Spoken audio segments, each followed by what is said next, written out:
पहली दफ़ा जब उससे मिली तो वो मेरी कज़न का बॉयफ्रेंड था। कज़न से नंबर लेकर मैसेज करने लगा, हमारी बात होने लगी। मेरी कज़न उससे टाइम पास कर रही थी। कुछ दिनों में ही उनका ब्रेकअप हो गया। वो मेरा बहुत अच्छा दोस्त बन गया। फिर एक दिन उसने मुझे प्रपोज़ ही कर दिया और मैं उसे इनकार ना कर पाई, क्योंकि मुझे उससे मोहब्बत हो गई थी। कज़न को पता चला तो उसने मुझे बहुत समझाया कि ये लड़का ठीक नहीं है मेरी बहन, इससे दूर ही रहो। पर मुझे उसकी बात समझ ना आई और मैंने उसकी एक ना सुनी। अपनी मोहब्बत का मैंने घर वालों को बताया तो मुझे बहुत मारा गया,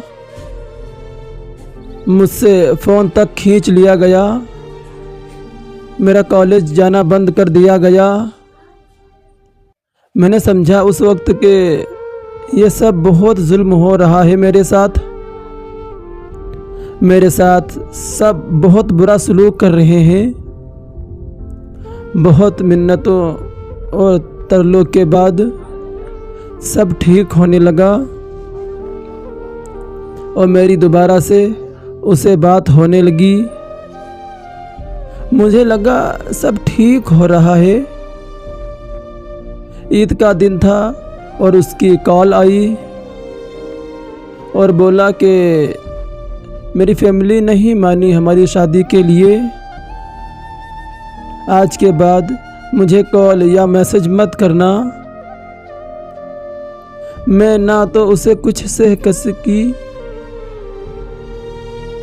और ना ही उसे रोक पाई और ना ही उसे कुछ कह पाई। उसने खुदा हाफिज़ कहकर कॉल बंद कर दी और मैं हार्ट पेशेंट थी।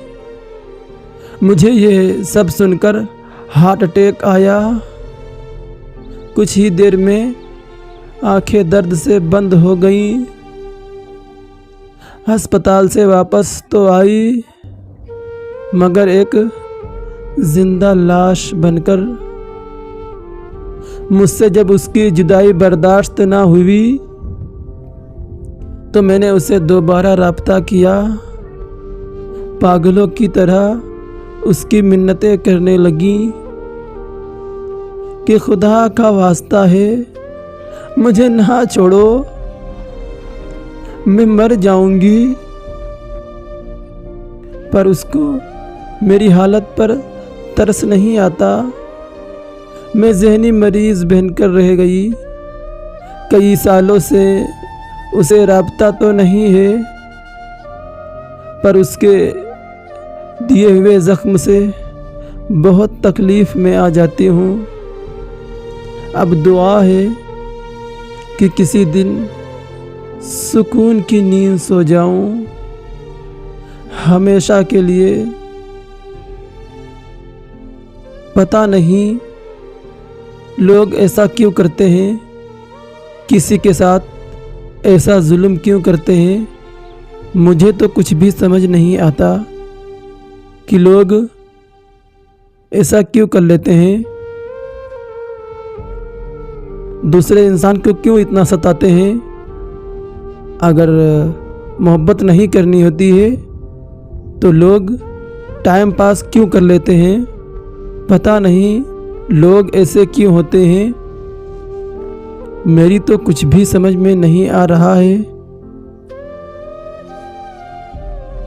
और फिर उसके बाद से मेरा उससे कभी भी राब्ता नहीं हुआ और जो वो नंबर चलाता था उसने वो नंबर भी चेंज कर दिया और पता नहीं कहाँ चला गया।